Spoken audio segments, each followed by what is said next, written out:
পর্দার আড়ালে যারা শুনতেছেন, মা তুমি হাসো না, মা তোমার মেয়ে জাহান্নামী, তুমি হাসো কেমনে? তোমার ছেলে জাহান্নামের আগুনের দিকে ছুটছে, বাবার মুখে হাসি আসে কেমন? গুনাহ কোনোদিন শান্তি দেয় না।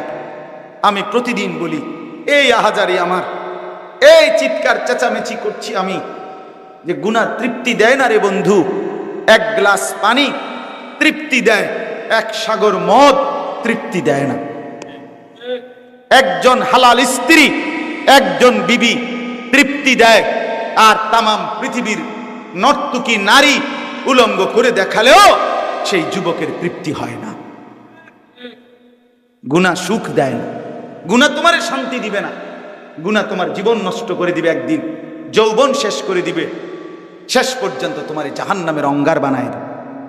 আল্লাহ আমাদেরকে মাফ করে দেন।